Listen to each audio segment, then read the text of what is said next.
दिनै इउपिपिएल हान्जानि थाखाय जोबोद मोजां खौरां।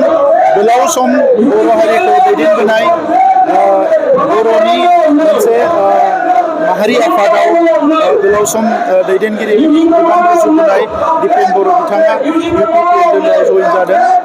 बिथांखौ जोङो बरायदों आरो बिथाङा जयेन जानायनि उनाव उदालगुरि जिल्लाजों लोगोसे इउपिपिएलआ आरोबाव जोबोद गोख्रों जाबाय आरो बिथांनि जि गोलाव समनि सिमां बर' माहारि दानाय, बर' माहारिनि जेंनाफोरखौ फोजोबस्रांनाय आरो बेजों लोगोसे जोंजों रायजो जानाय हारि माहारिफोरनि जौगानायनि हाबा मावनायनि जि मोनसे सिमां दङमोन, जायखौ बिथाङा फरायसा आफादाव थानायाव सोमावसारनायनि गेजेरजों मावदोंमोन, राजखान्थियाव फैनायनि उनाव बेखौ दिनै राजखान्थि गोहोखौ लानानै मोजाङैनो मावफुंनो हागोन। दा बेनिखायनो बिथांनि फैबाय थानाय राजखान्थि जिउआव आंनिफ्राय गोसो गोरबोनिफ्राय हामलायनाय बावदों। बिथांखौ जों बरायदों आरो इउपिपिएलआव फैबाय थानाय समाव जिखिनि दैदेनगिरि दङ, बिथाङा आरो सासेबाव गोख्रों दैदेनगिरि महरै दिनै जोंनियाव जयेन जाफैनायनि उनाव इउपिपिएलआ जोङो मोनफ्रोमबो खामानिखौ जोङो आरोबाव गोख्रोङै मावलांनो हागोन बेखौ आं फोथायदों। एमपि जानानै दोलोखौ फोजोबनायनि लामायाव लांदों प्रमद बर' होननानै। कंग्रेसनि आफादगिरियाबो एमपि, बिजेपिनि आफादगिरियाबो स्टेटनि एमपि, स' इउपिपिएलआवबो दिनै आफादगिरिया एमपि। बेथ' गोदान बाथ्रा नङा, बे गोसोनिसो बाथ्रा। नोङो दिल्लीयाव था, जेराव था, जुदि गोसो दङब्ला हारिखौ सिबिनो हायो आरो गोसो गैयाब्ला सानसेमानि जुदि जौ लोंनानै बेदर जाना उन्दुबाय थाबाय थायोब्ला हारिया जौगानाय नङा। दा नंखायनो हारि सिबिनाया गावनि गोसोनिसो बाथ्रा।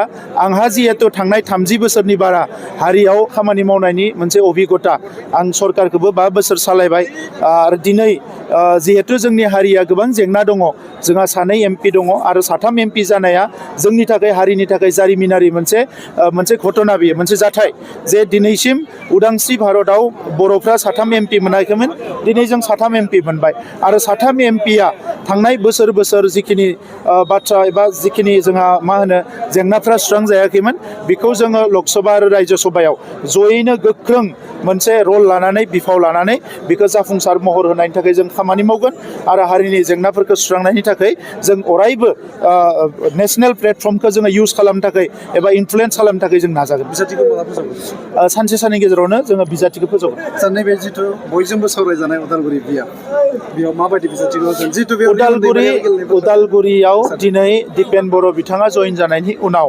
उदालगुरिनि जोंनि मावथि दैदेनगिरिफ्रा आगोलाव जिखिनि गोसो गुदुं जाना मावदोंमोन, बिनिख्रुइ 10 गुन गोसो गुदुंजों खामानि मावगोन जोङो नुनो मोन्दों आरो दिनै लोब फैनानै गोबां लाइमोनफ्रा इउपिपिएल हान्जायाव दिनै जोङो जयेन जाफैदों आरो दिनैनो जों बुंनो हायो जे नेक्स्ट जि एसेम्बलि इलेक्सन, बेवहाय इउपिपिएलआ उदालगुरियाव देरहाखाबाय, बेवहाय जेबो गोनो गोथो गैया आरो रायजोफ्रा जोंखौ बुंबाय थादोंमोन जे खालि बिजाथिखौल' फोसावनांगौ, खामानि मावनाया जोंनि बिबान। आरो थांनाय एमसिएलए इलेक्सनाव बिथांमोना बिपिएफ दोलोखौ देरहाहोनानै जोबोद गिदिर गोरोन्थि मावबाय होननानै रायजो राजाफ्रा फोरमायदों, गुबुन हारिनि रायजो राजाफ्रा, जोंनि हारिनि रायजो राजाफ्राबो। दा नंखायनो सानसे साननैनि गेजेराव बिजाथिखौ फोसावनाय लोगो लोगोनो उदालगुरि जिल्ला आरो उदालगुरिनि मोनब्रै समस्तिनि थासारिया आलादा जागोन आरो बेवहाय मोनब्रैनि गेजेराव मोनथामखौथ' सियर हमनो हायो जे इउपिपिएलनि बिजाथियानो देरहागोन। Thank you.